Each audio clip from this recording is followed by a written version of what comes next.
lebih kebenaran firman Tuhan yang kami akan belajar pada hari ini. Roh Kudus bekerja lewat setiap hidup kami sehingga nama Tuhan dimuliakan. Kami siap mendengarkan firman Tuhan dalam nama Yesus Kristus. Kami ucap syukur. Haleluya. Amin. Baik, salam. Shalom buat kita semuanya. Haleluya. Baik, puji Tuhan. Kita akan mendengarkan firman Tuhan sebagai kasih. Saya langsung buka firman Tuhan pada saat ini yang saya ambil, saya pilih untuk firman Tuhan pada siang hari ini surat Paulus kepada jemaat Efesus 6. Di Efesus 6 ayat 10 sampai ayat 20. Di sana Lembaga Alkitab Indonesia judulnya Perlengkapan Rohani. Akhirnya hendaklah kamu kuat di dalam Tuhan, di dalam kekuatan kuasa-Nya. Kenakanlah seluruh perlengkapan senjata Allah supaya kamu dapat bertahan melawan tipu muslihat iblis. Karena perjuangan kita bukanlah melawan darah dan daging, tetapi melawan pemerintah-pemerintah, melawan penguasa-penguasa, melawan penghulu-penghulu dunia yang gelap ini, melawan roh-roh jahat di udara. Sebab itu, ambillah seluruh perlengkapan senjata Allah supaya kamu dapat mengadakan perlawanan pada hari yang jahat itu dan tetap berdiri sesudah kamu menyelesaikan segala sesuatu. Jadi, berdirilah tegap, berikat pinggangkan kebenaran dan berbaju sirahkan keadilan. Kakimu berkasutkan kerelaan untuk memberitakan Injil damai sejahtera dalam segala keadaan. Pergunakanlah perisai iman, sebab dengan perisai itu kamu akan dapat memadamkan semua panah api dari si jahat. Dan terimalah ketopong keselamatan dan pedang roh, yaitu firman Allah. Dalam segala doa dan permohonan berdoalah setiap waktu di dalam roh dan berjaga-jagalah di dalam doamu itu dengan permohonan yang tak putus-putusnya untuk segala orang kudus. Juga untuk aku, supaya kepadaku, jika aku membuka mulutku, dikaruniakan perkataan yang benar, agar dengan keberanian aku memberitakan rahasia Injil yang kulayani sebagai utusan yang dipenjarakan. Berdoalah supaya dengan keberanian aku menyatakannya sebagaimana seharusnya aku berbicara. Puji Tuhan, kebenaran firman Tuhan yang sangat dalam sebenarnya pada saat ini, tapi supaya lebih fokus kita di dalam judul ini, saya buat judulnya adalah tetaplah kuat di dalam Tuhan. Tetaplah kuat di dalam Tuhan. Bapak Ibu yang diberkati Tuhan, saya ingat dulu waktu saya membawa kebenaran firman Tuhan di tempat ini, saya waktu itu menyampaikan kepada kita bahwa status kita dulu, sekarang, dan yang akan datang sudah saya jelaskan, di mana dulu kita adalah orang berdosa dulu, tapi sekarang setelah kita beriman, kita sudah percaya kepada Yesus bahwa segala dosa kita yang dulu sudah diampuni oleh Tuhan segalanya, sehingga sekarang kita menjadi status kita adalah orang kudusnya Tuhan. Dan kemudian saya sampaikan waktu itu dari Efesus bahwa yang akan datang kita percaya orang kudusnya Tuhan, orang yang percaya dengan beriman, kita semuanya terangkat dan rapture bersama-sama Yesus Kristus yang awan, dan kita akan tinggal di dalam surga selama-lamanya. Nah itu. Nah kemudian yang kedua waktu itu saya bahkan bahwa kita yang sudah dibenarkan Tuhan, bahwa kita yang sudah di dalam Tuhan, kita yakin dan percaya bahwa sekali kita selamat, tetap selamat. Kenapa? Karena kita sudah di dalam Kristus. Tapi di luar Kristus memang tidak selamat. Itu makanya kalau kita lihat saudara-saudara kita yang saat ini kelihatan secara kasat mata, ya sudah kelihatan rohani, tapi suatu ketika dia mundur dari kepercayaannya. Berarti kita dalam firman Tuhan yang sudah pernah kita bahas, bahwa dia belum di dalam firman Tuhan itu atau di dalam Yesus. Karena kalau dia sudah dalam Yesus Kristus, pastilah dia akan selamat.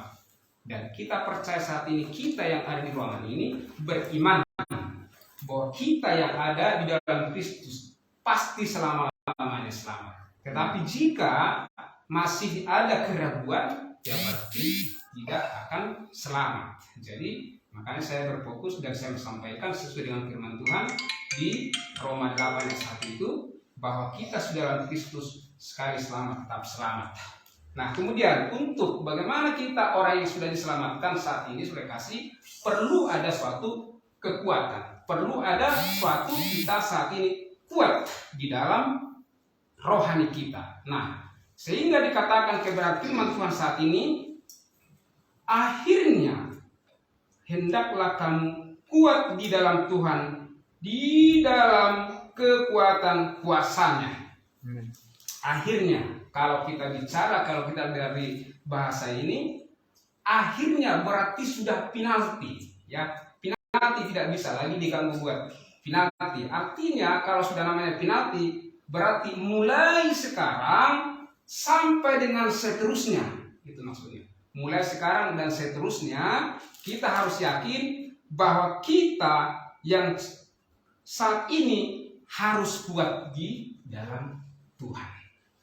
Bagaimana saya bisa kuat saat ini? Ada juga sebagian seperti itu. Bagaimana saya kuat banyak masalah yang saya hadapi, yang begitu sangat luar biasa. Apakah ekonomi, apakah penyakit dan lain sebagainya. Ada yang ditipu dan lain membuat sakit hati. Bagaimana saya bisa kuat sebagai kasih?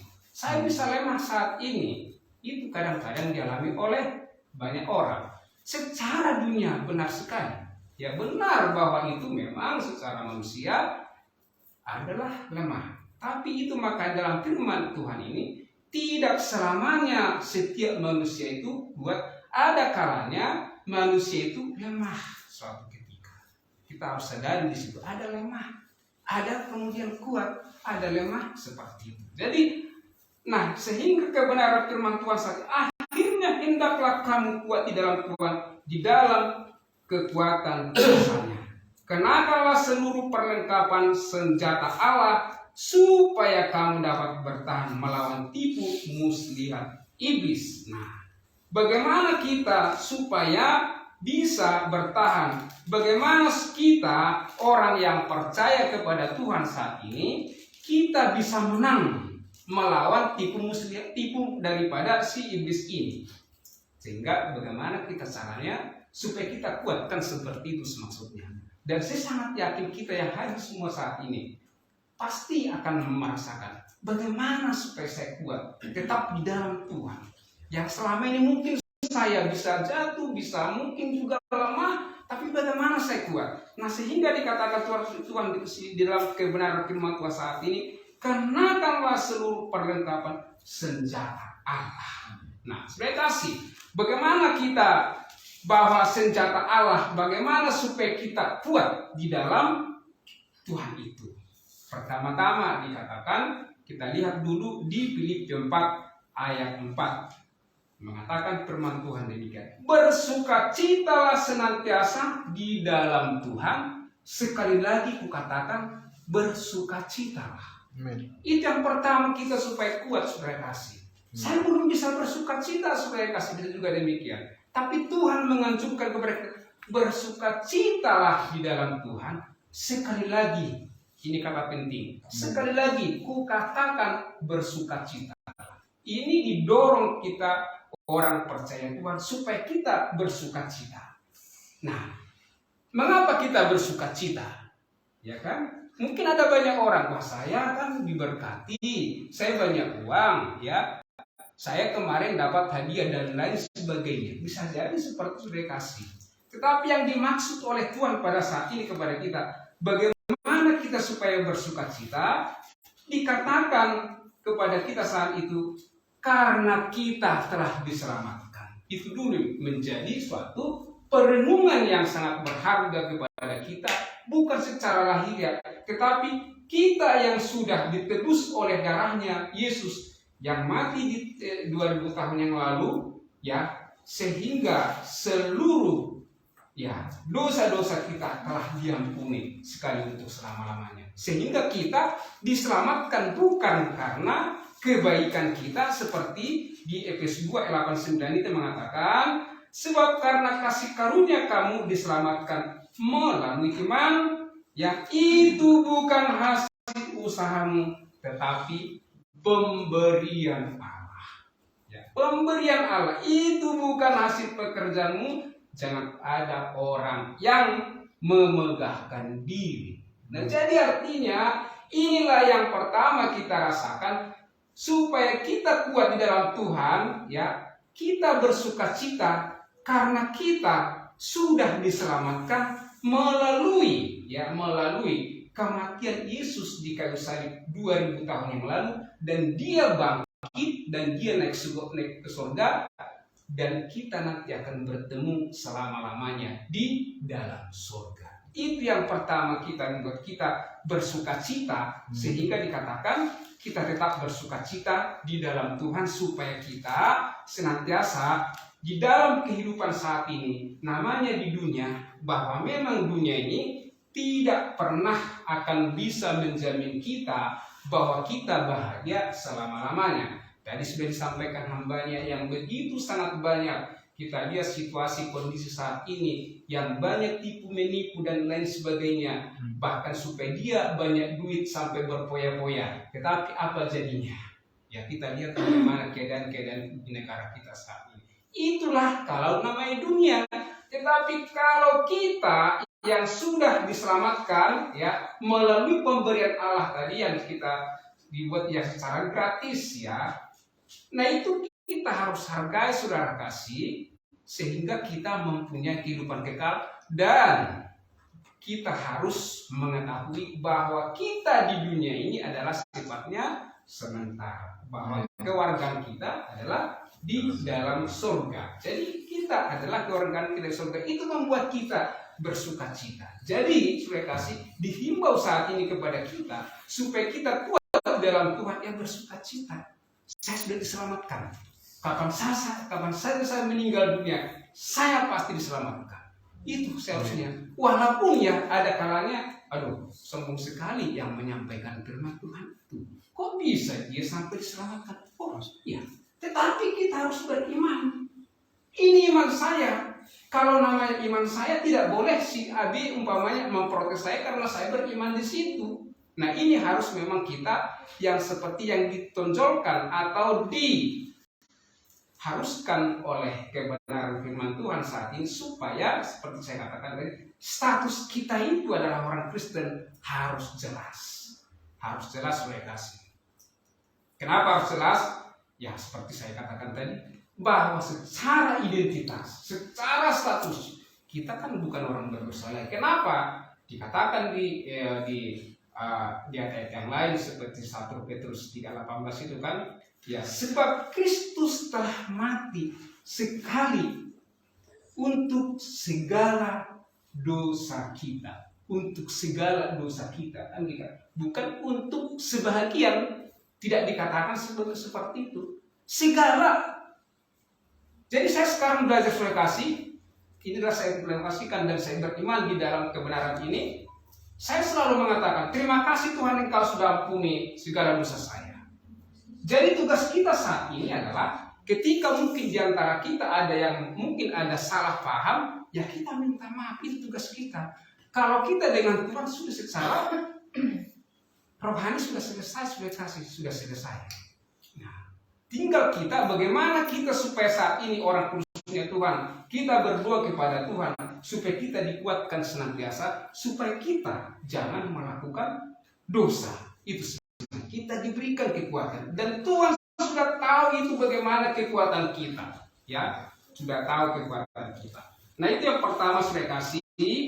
Nah, satu lagi bagaimana kita supaya kuat, ya kita lihat dulu di Efesus 1 ayat 9 itu. Nah, dikatakan firman Tuhan seperti ini.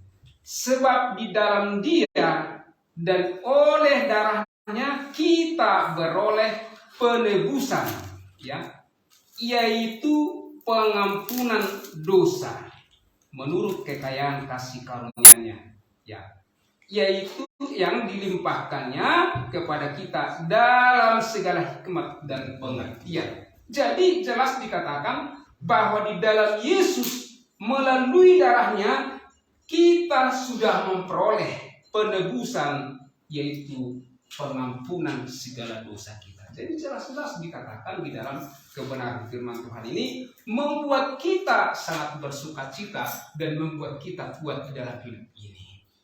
Itu yang selalu kita senantiasa terus agung-agungkan dan proklamirkan dalam hidup kita, sehingga tipu muslihat si iblis itu tidak akan bisa mampu menerobos kita. Kenapa? Karena kita sudah dalam Kristus dan kita terus memperkatakan kebenaran firman Tuhan kepada kita, sehingga si iblis yang saat ini mencoba mengganggu banyak orang dan tidak ada terkecuali. Tetapi bila kita mengenalkan Tuhan dalam hidup kita, maka kita akan kuat. Sehingga dikatakan di ayat 3 itu, kita lihat di sini apa dikatakan, ya ayat 13 saya.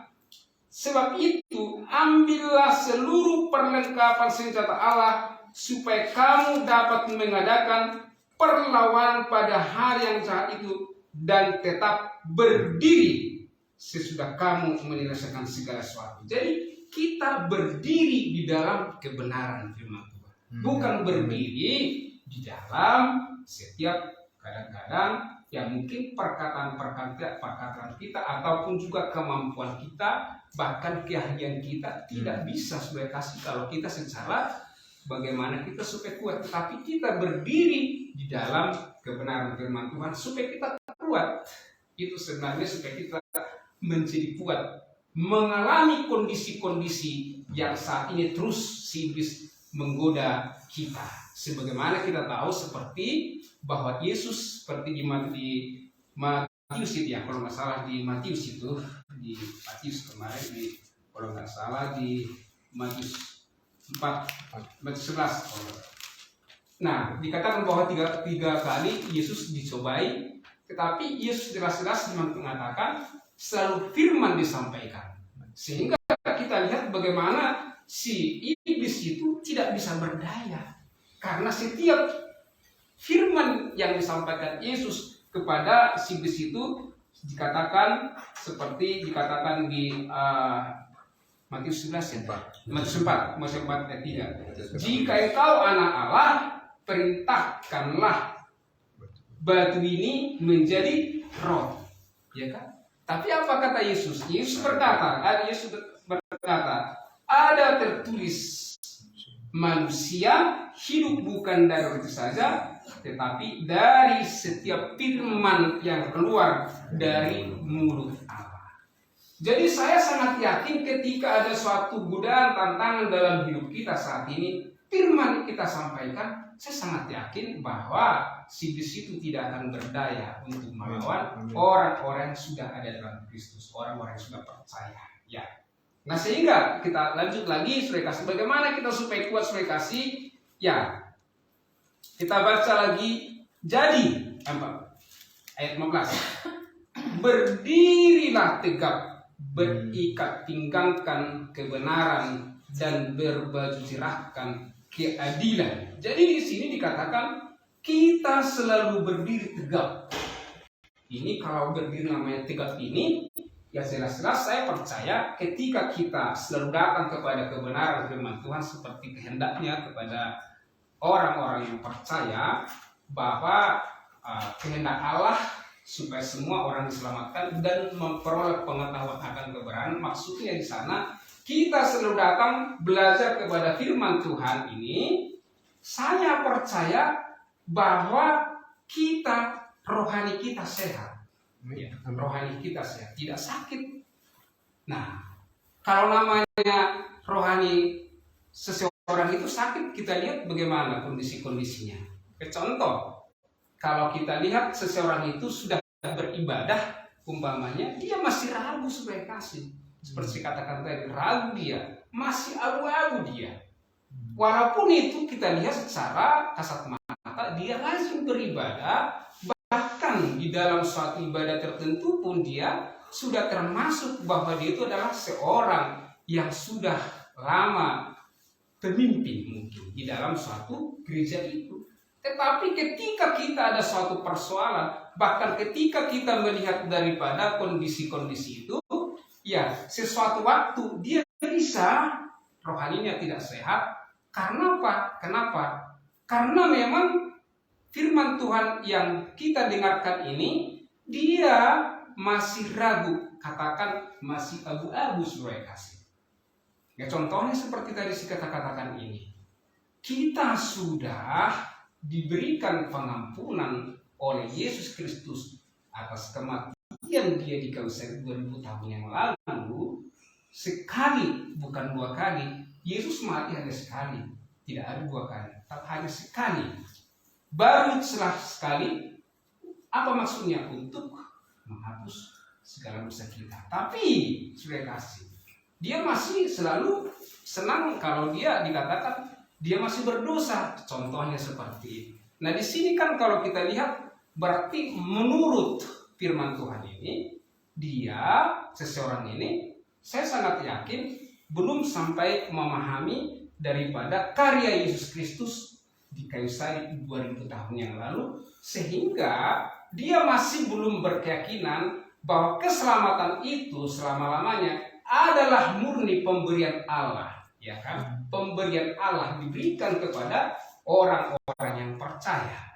Jadi sudah dikasih jelas firman Tuhan yang kita lihat saat ini, kalau kita namanya orang percaya, orang Kristen, ya pasti kita mempunyai status yang pasti bagi kita. Status kita itu adalah seperti yang dikatakan Tuhan, adalah status menjadi orang kudusnya Tuhan. Ya, karena dikatakan, saya sudah pernah sampaikan ini, dikatakan di Ibrani itu ya, sebab juga Kristus ya telah menguduskan kita satu kali untuk selama-lamanya. Di Ibrani 10 itu ya. Nah, jadi artinya bahwa kita itu telah dikuduskan ya satu kali untuk selama-lamanya, bukan dikatakan untuk sementara atau setahun atau 2 tahun, tidak, tapi selama-lamanya kita telah dikuduskan.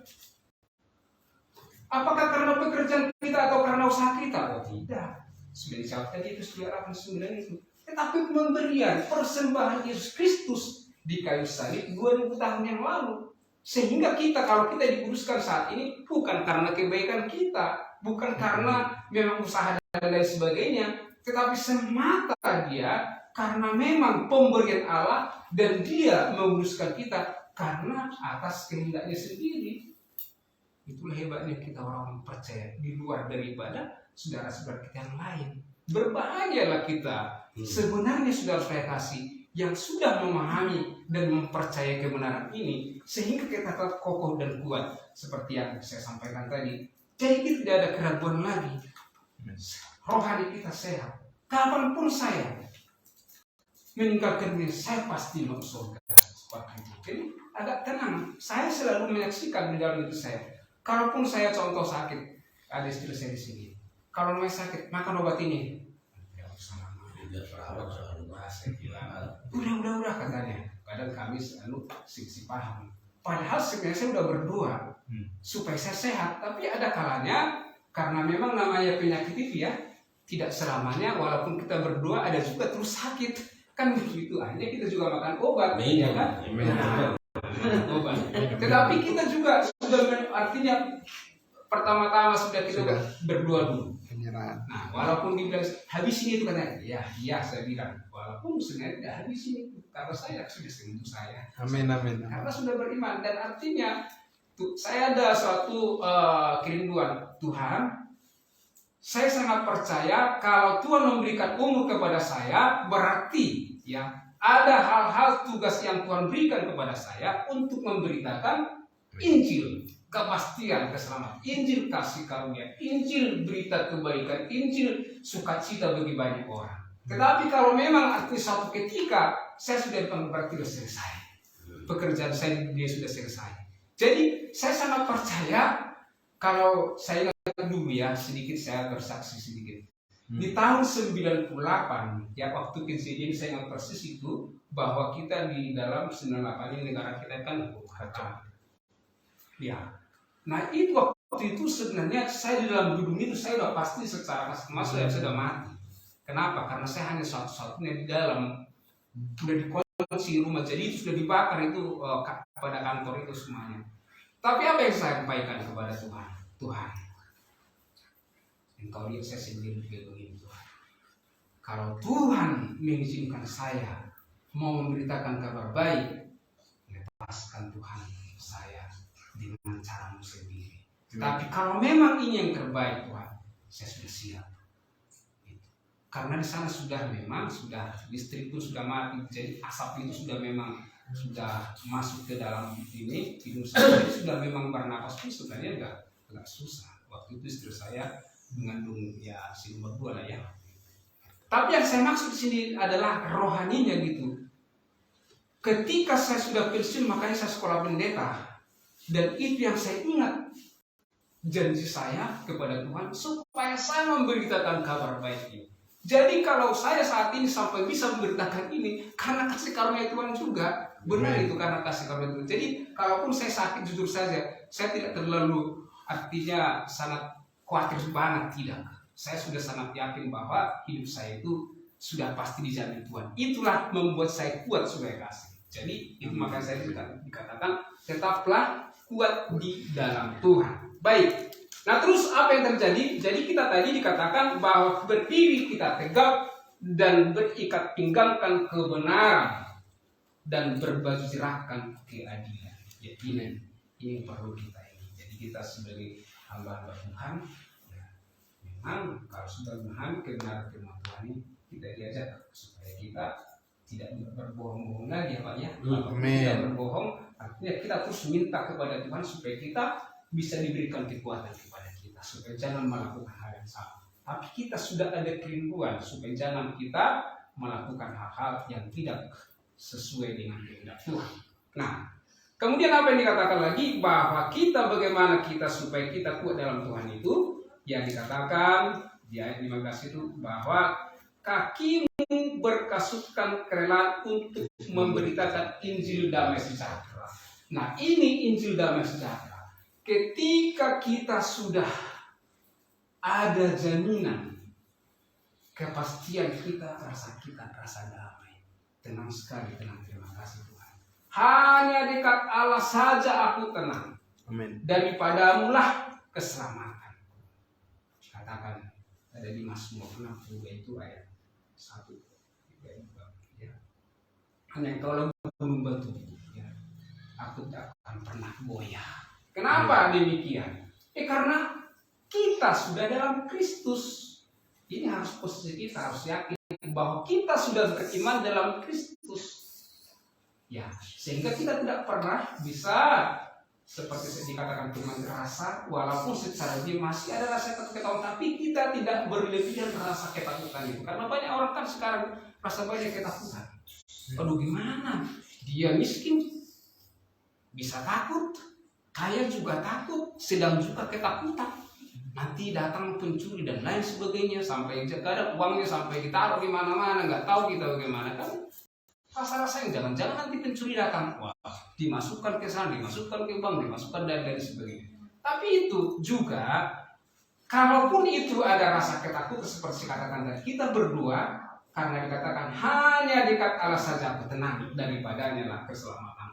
Jadi dalam segala keadaan pergunakanlah perisai iman, sebab dengan perisai itu kamu akan dapat memadamkan semua panah api dari si jahat. Jadi kita beriman seperti itu. Kita beriman karena kita sudah dalam Kristus, melalui kita sudah disucikan dengan darahnya yang kudus itu. Ya, saya kira kita tidak bisa lagi merasa seperti rasa ganggu hidup ini.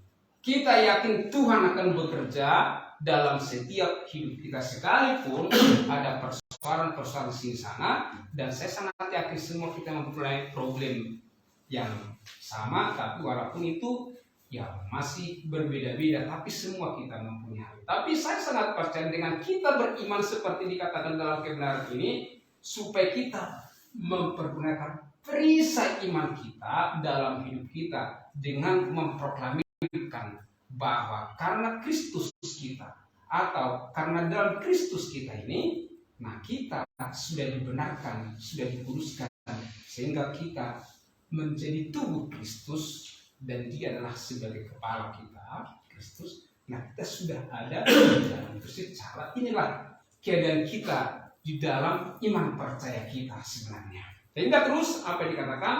Nah, dikatakan itu 11, dan terimalah ketopong keselamatan dan pedang roh, yaitu firman Allah, dalam segala doa dan permohonan berdoalah setiap waktu dalam roh, dan berjaga-jagalah dalam doa itu dengan permohonan yang tak putus-putus. Jadi kita sebagai kasih, kita terus berdoa saat ini sebagai kasih, baik kepada saudara-saudara kita, baik pun juga di dalam setiap satu dengan yang lain kita harus berdoa. Karena dengan berdoa itulah sebagai alat komunikasi kita dengan Tuhan. Dan doa itulah menjadi suatu penggemburan kekuatan kita, karena Roh Allah itu mengajari kita dalam berdoa, dalam segala keluhan-keluhan kita. Dia, Roh Kudus itu membantu kita, sehingga komunikasi kita dengan Tuhan itu selalu akrab. Dan saya sangat percaya ketika kita berdoa, ada hal-hal yang harus kita doakan. Ketika kita sungguh-sungguh dengan doa itu, ada suatu hal yang luar biasa dalam setiap hidup kita. Dan beriman itu pasti akan diberikan kepada kita. Sehingga kalau di Panting sekarang ada hal yang pokok-pokok doa yang kita doakan, kita harus percaya bahwa besok, lusa, dan yang akan datang, kita harus yakin Tuhan pasti melepaskan dan mendengarkan doa-doa orang-orang kudusnya Tuhan, orang-orang yang selalu berharap dan berseru kepada Tuhan. Kita pasti yakin itu akan dijawab oleh Tuhan. Tadi sudah mengatakan bagaimana the power of love sudah diberkati Tuhan dengan luar biasa disaksikan tadi. Itu semua karena doa-doa kita di sini. Puji Tuhan, ya kan? Ya, terus kita doakan supaya menjadi berkat. Ya, itu memang menjadi tugas kita. Tugas kita berdoa. Tugas Tuhan apa? Ya, memberkati. Nah, jadi dihimbau kepada kita saat ini supaya jangan malas berdoa, saudara kasih. Ada kalanya orang berdoa kan tergantung, ya. Ada orang malas kadang namanya berdoa 5 menit, 10 menit udah selesai. Ngantuk lagi apa ya? Ngantuk lagi. Nah, kemudian hal-hal ini kalau namanya kita sudah berdoa kepada Tuhan, ya memang betul-betul perasaan kita tenang. Ada damai sejahtera di dalam hidup kita, ada damai itu tenang. Sepertinya tadinya hati kita itu sudah boleh dikatakan sudah semberaut atau pokoknya tidak tenang lah. Saya lebih tepat saya katakan tidak tenang, ya. Tapi kita dengan berdoa ada rasa tenang. Jadi, nah itu makanya dikatakan kita selalu dikatakan supaya doa itu dengan permohonan yang tak putus-putusnya untuk segala orang kudus. Kita kan semua di sini. Saya yakin bahwa kita semua orang kudus di sini. Kalau kita sudah namanya berbicara, kita semua secara status saat ini sudah kita orang kudus Tuhan, kita berdoa. Saya sangat yakin pasti dikabulkan Tuhan. Amin. Sudah kasih. Haleluya. Jadi satu lagi, jadi juga untuk aku supaya kepadaku, jika aku membuka mulutku, dikaruniakan perkataan yang benar. Ini perkataan yang benar. Jadi jangan sampai di pelontek kesalahan dan lain sebagainya. Tapi kalau firman Tuhan disampaikan, firman Tuhan lah disampaikan, jangan hal yang lain. Yang lain bibir lain di hati. Lain bibir lain di hati. Jangan. Betul. Iya. Jadi supaya tadi katakan kita mengatakan perkataan yang benar sesuai dengan firman Tuhan, dan ada dikatakan di sini agar dengan keberanian aku memberitakan rahasia Injil. Apa rahasia Injil itu, Saudara kasih? Ya jelas diantaranya masih banyak orang bahwa keselamatan hidup kekal itu belum diketahui orang, bahwa orang yang masuk surga itu adalah orang kudusnya Tuhan, ya kan? Karena Allah adalah kudus. Sedangkan orang yang berdosa hukumannya maut. Jadi ini memang rahasia-rahasia daripada salib Kristus itu betul-betul harus kita pahami, sehingga rahasia itulah yang disampaikan di sini supaya kita mengetahui dan kita diberikan kekuatan, kemampuan untuk memberitakan kebenaran ini. Jadi kita tidak rasa-rasa takut karena firman Tuhan yang kita sampaikan. Kalau Bapak Saudara wah pardosi ini dan lain sebagainya, mungkin contohnya tidak sesuai dengan diharapannya, bisa saja, tapi saya bicara dengan firman Tuhan. Dan saya sangat yakin kita diberikan keberanian kepada siapapun kita, menjadi tugas tanggung jawab kita saat ini adalah memberitakan Injil, kepastian keselamatan kepada banyak orang, karena banyak orang belum memahami. Karena saya selalu berbicara kepada banyak, selalu saya katakan itu di dalam kalau saya khotbah, kalau saya masih bertanya, dia masih ragu, walaupun itu sudah 50 tahun, 60 tahun sebagai orang Kristen. Dia tidak tahu, dia tidak yakin bahwa dia masuk surga. Kenapa? Karena dia adalah orang berdosa. Karena memang di dalam jemaat itu tidak dikatakan seperti itu. Kita ini adalah masih orang berdosa, Saudara kasih. Kita terus minta ampun, Saudara kasih. Jadi banyak dosa-dosa kita. Dan kita itu urusan Tuhan, kalau kita nanti masuk surga, ya kita tidak tahu. Tapi itu mungkin disampaikan. Tapi kalau kita orang yang sudah mengerti rahasia Injil ini, kita harus sampaikan. Karena kalaupun saya tidak sampaikan dengan kebenaran ini, saya juga merasa sangat bersalah sekali kepada Tuhan. Karena rahasia ini sudah saya kasih tahu. Saya pun juga saya harus kasih tahu, walaupun ya pengalaman saya banyak orang tidak juga yakin apa yang saya sampaikan, padahal firman Tuhan yang sampaikan. Tapi saya dia tidak terima. Tapi saya juga kan nggak boleh memaksakan itu. Nah itu maksudnya bahwa kita saat ini sudah kasih tetap berdoa supaya dengan keberanian aku menyatakannya sebagaimana seharusnya aku berbicara, menyampaikan kebenaran firman Tuhan. Nah inilah kebenaran firman Tuhan yang dapat saya sampaikan kepada kita yang hadir saat ini. Biarlah Roh Kudus menjabarkan setiap kebenaran ini kepada kita, sehingga kita yang ada di panti ini terus berdoa, dan jiwa-jiwa yang akan kita layani, ya kemanapun kita berada, selalu kita sampaikanlah keberanian menyampaikan berita surga, berita sukacita. Tidak perlu menurut saya, walaupun itu ya ada berkat-berkat dan lain sebagainya, tapi berkat yang paling besar supaya kita adalah kuat bahwa kita sudah yakin dan beriman bahwa kita itu sudah diselamatkan. Itulah berkat yang paling besar dalam kita, sehingga kita kuat di dalam Tuhan senantiasa. Berbahagialah kita kalau terus kita kuat dalam Tuhan, karena Tuhanlah yang berikan kekuatan itu kepada kita, orang kudusnya Tuhan, pada siang hari ini. Terima kasih. Serahkan kepada Pak Sabang. Ya, terima kasih untuk nambahnya buat Pak Dosi. Dan Bapak Ibu ada yang mau nambahin dari yang disampaikan, bagaimana kita bisa tetap kuat di dalam Tuhan. Ya. Di Efesus 6, 10 sampai dengan ayat 20. Ya. Ya, saya bahwa kita melihat yang besar ini sungguh luar biasa firman Tuhan hari ini ya. Kalau kita lihat judul tadi yang diberikan, kuat di dalam Tuhan. Amin.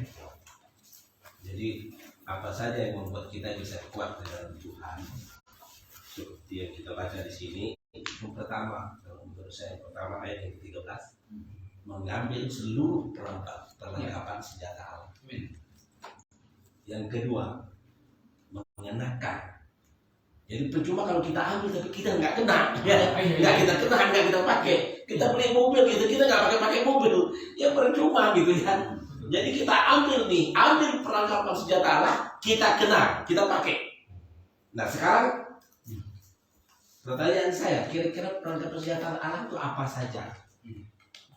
Ya, tapi saya akan jawab juga sesuai firman ya. Perlengkapan senjata Allah di sini yang memampukan kita bla bla bla bla blanya tadi untuk memadamkan panah senjata dan seterusnya. Yang pertama, ya, perlengkapan senjata Allah ini setelah kita ambil dan kita kenakan, ya, harus ada di dalam hidup kita nih yang telah mengenakan ini ada kebenaran. Amin. Benar hidupnya. Ya. Itu ayat yang ke-14. Benar. Ya, yang kedua, ada keadilan. Amin. Itu senjata Allah ini. Itu senjata Allah. Kalau kita hidup sebagai orang yang sangat adil, Tuhan senantiasa suka. Amin. Gitu ya. Yang ketiga, juga harus memberitakan Injil seperti dikatakan tadi. Benar itu, sungguh luar biasa ini. Saya juga berkali Pak. Amin. Memberitakan Injil dari sejahtera ini. Itu yang keberapa? Ketiga. Ya, yang kelima, empat. Kita juga harus mempunyai iman, ada perisai iman. Ya, pergunakan itu, pergunakan perisai iman. Jadi kita harus beriman kepada Tuhan. Ya, itu tujuannya kita harus punya perisai iman itu bla bla bla di bawahnya gitu ya. Nah, yang berapa tadi? Yang kelima. Yang kelima harus hidup di dalam firman, mengenakan pedang roh. Pedang roh. Yaitu firman tadi. Ya, kalau kita misalnya nggak ada firman dalam hidup kita, mau ada bagaimana kita gitu kan? Jadi itu firman. Yang berikut juga harus hidup, gaya hidup kita itu dalam roh. Hidup di dalam roh, dipimpin oleh roh. Ya, dipimpin oleh roh. Sehingga tak kala semua perlengkapan senjata Allah itu kita pakai, tadi udah ada pada kita, maka kita akan mampu berlawan dengan siapa saja kuasa kegelapan yang mau menyerang kita. Itu sebabnya dikatakan tadi, supaya kamu mampu memadamkan panah api, supaya kamu dapat bertahan tanpa kita mengambil dan mengenakan perlengkapan ini yang saya sudah dikatakan dari 1 sampai 23 itu, kita tidak akan bertahan. Tapi kalau kita sudah ambil dan kita kenakan, ya, dengan seluruh perlengkapan senjata Allah yang dari 1, 2, 3, 4, 5 yang saya sudah sampaikan, saya percaya firman Tuhan bilang kita akan mampu bertahan. Kenapa? Karena keselamatan yang telah kita terima itu tidak tergoyahkan dari kehidupan kita. Kenapa? Karena kita kuat. Ya, bahkan dalam firman Tuhan, bagaimana kita bisa lemah kalau misalnya kita menggunakan perlengkapan senjata Allah ini? Karena kita dipegang dengan tangan kuasa Allah. 1 Petrus pasal yang pertama ayat yang ke-5 itu. Kita dipegang oleh Tuhan. Siapa yang mampu lawan kita? Injil, ya kan? Injil Yohanes juga berkata, kalau dia sudah pegang kita, siapa yang dapat merebut kita dari tangannya? Tidak ada. Injil Tuhan. Ya. Terima kasih. Ya, itu saja. Masih ada nambahin? Mungkin saya pembacaan firman Tuhan tadi, ya, bisa tadi atau pembacaan gaya hidup, ya, penting gaya hidup kan. Kalau bisa belajar gaya hidup dalam 18 tadi,